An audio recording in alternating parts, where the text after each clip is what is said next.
Welcome to our deep dive into some of the most chilling cold cases and unsolved crimes. Today we explore the mysterious disappearances that have baffled investigators for years, leaving behind a trail of unanswered questions and shattered lives. February 9th, 2004, a snowy night in Haverhill, New Hampshire. Maura Murray, a promising young nursing student, packs a bag, emails her professors about a family emergency and leaves campus. Later that night, her car is found crashed on a remote road. There's evidence of a collision, but no Maura. The car is locked, the airbags undeployed. A passerby claims to have seen a woman matching Maura's description near the crash site. Police initially treat it as a missing persons case, assuming she wandered off disoriented, but days turn into weeks and Maura is never found. Why did she leave campus so suddenly? Was she running from something or someone? The lack of answers fuels speculation. Was it foul play? Did she stage her own disappearance? Theories abound, but the truth remains elusive. Maura's family clings to hope, but the years pass with no answers, only more questions. December 26, 1996, Boulder, Colorado. 6-year-old JonBenet Ramsey, a beauty queen in the making, is found dead in the basement of her family home. The scene is chaotic, the details unsettling. A ransom note, seemingly written by the kidnappers, is found inside the house, but the kidnappers never call. The discovery of JonBenet's body sends shockwaves through the nation. Who could harm a child so innocent? Suspicion falls on the family. Their actions scrutinized, their words dissected. The media frenzy is relentless, turning a tragedy into a spectacle. Years pass, theories are debated, but the case remains cold. Was it an intruder, a family member? The evidence is inconclusive, the investigation plagued by missteps. JonBenet's murder becomes a chilling reminder of the darkness that can lurk beneath the surface of seemingly perfect lives. The case remains unsolved, a haunting reminder of the fragility of innocence and the enduring power of unanswered questions. May 3rd, 2007, Praia da Luz, Portugal. 3-year-old Madeleine McCann vanishes from her bed in a holiday apartment while her parents dine nearby. The door is unlocked, the window open, Madeleine is gone.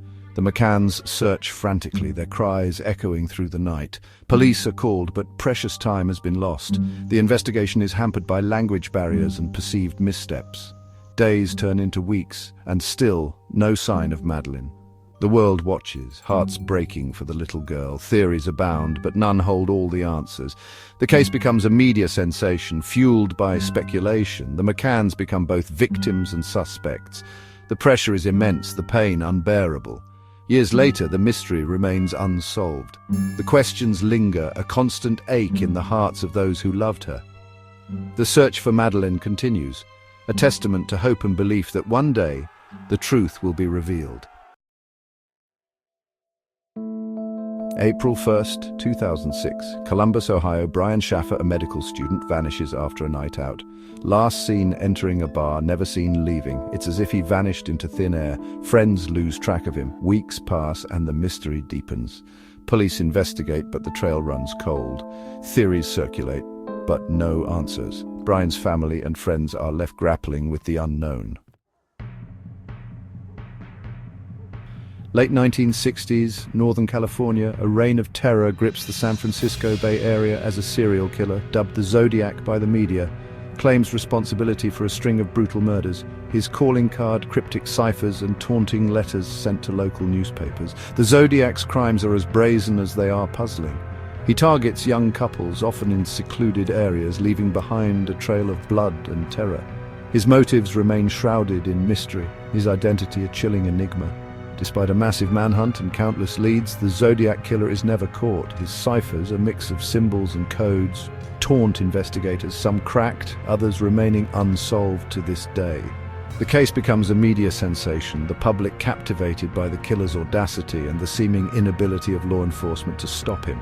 The Zodiac killer's reign of terror eventually subsides, but the fear lingers. His case remains one of the most infamous unsolved serial killer cases in American history.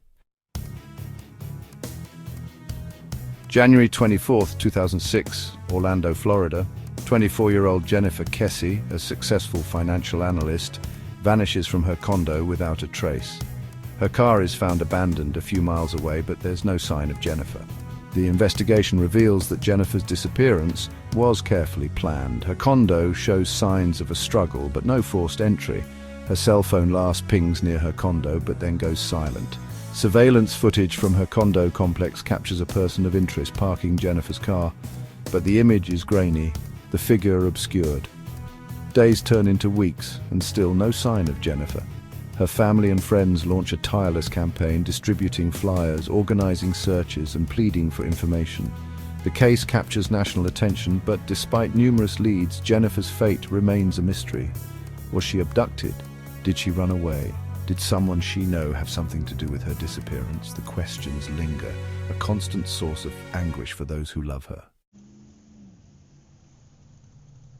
November 24, 1971, Portland, Oregon. A man using the alias Dan Cooper, later misidentified as D.B. Cooper, hijacks Northwest Orient Airlines Flight 305.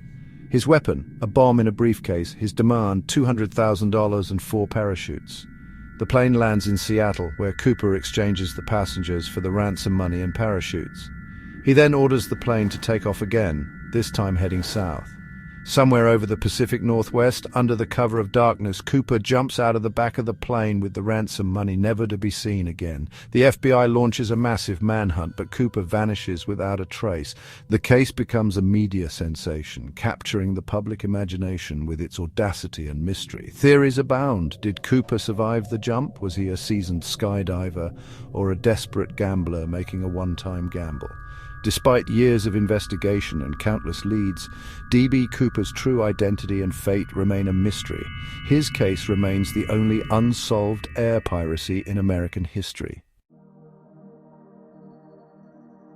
January 15, 1947, Los Angeles, California.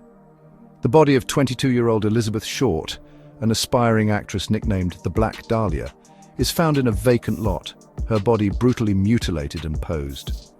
The gruesome discovery sends shockwaves through the city, igniting a media frenzy and a desperate search for the killer. The details of Short's murder are as shocking as they are perplexing. Her body is drained of blood, cut in half at the waist, and her face is slashed into a grotesque grin. The killer's signature is undeniable, his brutality sending a chill down the spines of even the most hardened investigators. Despite numerous suspects and countless leads, the Black Dahlia murder remains unsolved. The case becomes a macabre legend, fueled by speculation, rumor, and the enduring mystery surrounding Short's life and death. February 19, 2013, Los Angeles, California. The body of 21-year-old Elisa Lam, a Canadian student, is found in a water tank on the roof of the Cecil Hotel, a downtown Los Angeles hotel with a dark and troubled history.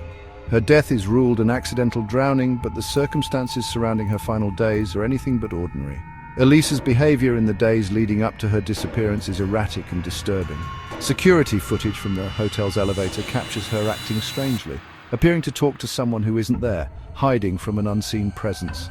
The footage goes viral, sparking speculation of paranormal activity and foul play. The Cecil Hotel, already notorious for its association with several murders and suicides, becomes the focus of intense scrutiny.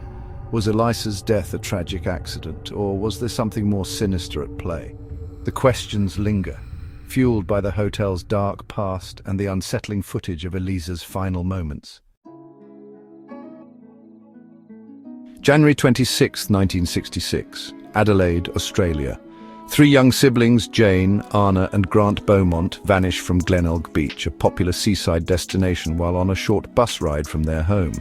Despite a massive search and numerous leads, the children are never seen again. The disappearance of the Beaumont children grips the nation, sending shockwaves through Australia and beyond. The children, aged 9, 7 and 4, had walked the short distance to the beach countless times before, making their sudden disappearance all the more baffling.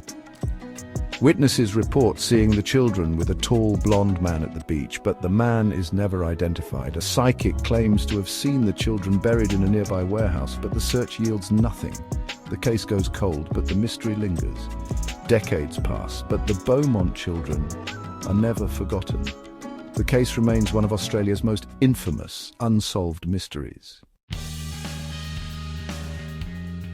These cases, each unique and heartbreaking, represent just a fraction of the countless unsolved mysteries that continue to haunt our world. They serve as stark reminders of the fragility of life, the randomness of tragedy, and the enduring power of hope in the face of uncertainty.